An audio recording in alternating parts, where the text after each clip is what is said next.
नमस्कार बंधुओं, मैं विनोद पांडे शाश्वत सनातन संस्कृत में आप सभी का बहुत बहुत स्वागत करता हूं। आज की पुस्तक जो मैं लेके प्रस्तुत हुआ हूं, आप जैसा कि देख पा रहे होंगे कि भगवान के रहने के 5 स्थान। तो प्रमुख भगवान तो हर जगह व्याप्त है, लेकिन वो प्रमुख 5 स्थान कौन से हैं जो कि हमारे पुराणों में बताए गए हैं। तो ये बहुत पतली सी पुस्तक है, लेकिन बहुत ही जानकारियों से भरा हुआ पुस्तक है। तो चलिए इस पुस्तक के महत्व के बारे में एक जानकारी प्राप्त कर लेते हैं। श्री हरि बंधुओं, प्रस्तुत पुस्तक भगवान के रहने के 5 स्थान गीता प्रेस गोरखपुर से प्रकाशित पुस्तक है। बहुत पतली सी पुस्तक है और जयदयाल गोंदका जी द्वारा ये संपादित है। पुस्तक का कोड संख्या जो है वो 261 है और हर पुस्तक की तरह इसमें भी अंत के पृष्ठ में गीता प्रेस गोरखपुर की निजी दुकानें और शाखाएं के पते और नंबर दिए गए हैं। और यहाँ पे भगवान के रहने के 5 स्थान एक सुंदर से चित्र के माध्यम से दर्शाया गया है, जो अंदर 5 कहानियां हैं। ये संवत 2080 59वां पुनर्मुद्रण और अभी तक का जो कुल मुद्रण हुआ है वो 8,78,000 अभी तक छप चुका है। पुस्तक का मूल्य मात्र 10 रुपये है। गीता प्रेस गोरखपुर से प्रकाशित पुस्तक है और एक निवेदन किया गया है प्रकाशक की ओर से। जैसा कि आप देख पा रहे होंगे कि गीता प्रेस गोरखपुर के से प्रकाशित जो भी निवेदन होता है वहाँ पे सिर्फ निवेदन न लिखे नम्र निवेदन लिखा जाता है। तो चलिए देखते हैं क्या है निवेदन में। धर्म का फल है संसार के बंधनों से मुक्ति और भगवत प्राप्ति। इस धर्माचरण का ज्ञान पुराणों के श्रवण मनन आदि से भली बात हो सकता है। वेदों के समान ही पुराण भी धर्म अर्थ काम मोक्ष इस चतुर्विध पुरुषार्थ के उपदेशक हैं। पुराणों में भी पद्म पुराण का स्थान विशिष्ट है। इसे श्री भगवान के पुराण रूप विग्रह का हृदय माना गया है। जैसा कि यहाँ पे देखिए लिखा गया है, हृदयम पद्य संज्ञकम। वैष्णवों का तो यह सर्वस्व ही है।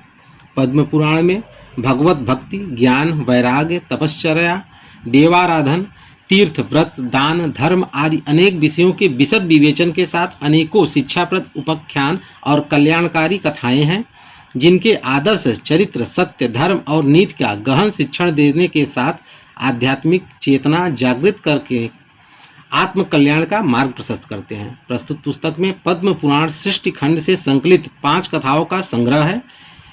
इनमें उच्च कोटि के सरल और प्रेरणाप्रद चरित्रों के माध्यम से सार रूप में यह बतलाया गया है कि सर्वव्यापक भगवान श्री हरि विशेष रूप से किन किन स्थानों पर निवास करते हैं।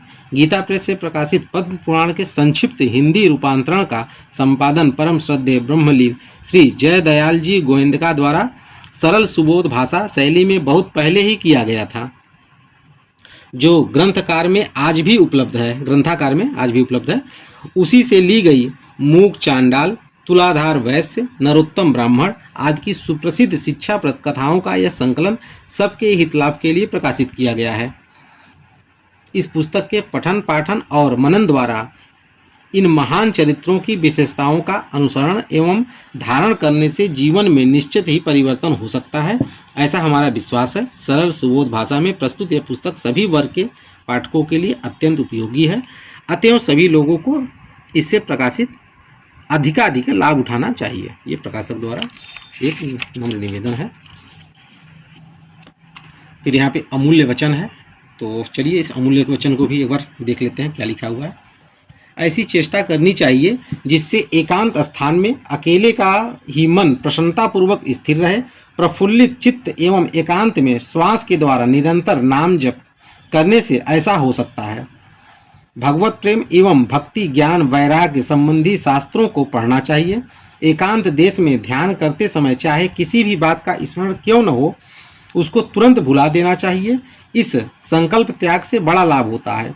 धन की प्राप्ति के उद्देश्य से कार्य करने पर मन संसार में रम जाता है, इसलिए सांसारिक कार्य बड़ी सावधानी के साथ केवल भगवत की प्रीति के लिए ही करना चाहिए।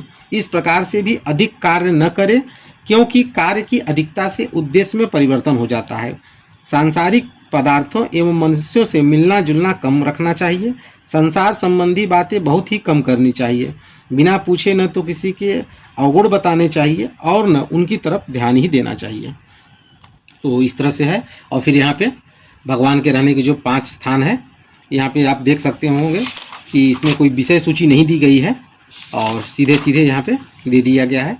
तो भगवान के रहने के 5 स्थान, 5 महायज्ञ, और जैसा कि पहले ही बता दिया गया है कि ये यहाँ पे जैसा कि आप देख रहे होंगे पद्म पुराण के सृष्टि खंड से ये संकलित है। इसमें 5 कहानियों का दिया गया है। तो जैसा कि यहाँ पे देखिए मूक चंडाल बोला, यहाँ पे मूक चंडाल की कथा क्या है, इसी तरह ये कथा चलती जाती है। और ये पुस्तक यहाँ पे आप देख रहे होंगे कि एक भाग यहाँ पे समाप्त हो रहा है, फिर दूसरा भाग यहाँ पे शुरू हो जाता है। पतिव्रता ब्राह्मणी का उपाख्यान, उल्टा स्त्रियों के संबंध में उमा नारद संवाद, पतिव्रता की महिमा और कन्यादान का फल। तो एक पार्ट ये, एक पार्ट, 2 पार्ट, और ये तीसरे पार्ट में तुलाधार के सत्य और समता की प्रशंसा, सत्य भाषण की महिमा, लोभ त्याग के विषय में एक शूद्र की कथा और मूक चांडाल आदि का परम धाम गमन। तो इस तरह से 3 भागों में विभाजित है ये, और 5 कथाएं इसमें दी गई हैं। और इस तरह से ये पुस्तक मात्र 46 पेज में ही समाप्त हो जाता है, लेकिन बहुत ही अच्छी और महत्वपूर्ण पुस्तक है। तो ये छोटी छोटी पुस्तकें आप ला के घर में, और घर में छोटे बच्चे हों तो उनको अच्छा संस्कार दिया जा सकता है। तो खुद पढ़ें और लोगों को प्रेरित करें, और अपना सहयोग और प्यार इसी तरह बनाए रखें, ऐसे ही मैं आशा करता हूँ। और इसी के साथ इन चलचित्र को विराम देते हैं, और अगले चलचित्र में एक नए पुस्तक, एक नए विचार के साथ प्रस्तुत होऊंगा। तब तक के लिए आप सभी का बहुत बहुत धन्यवाद।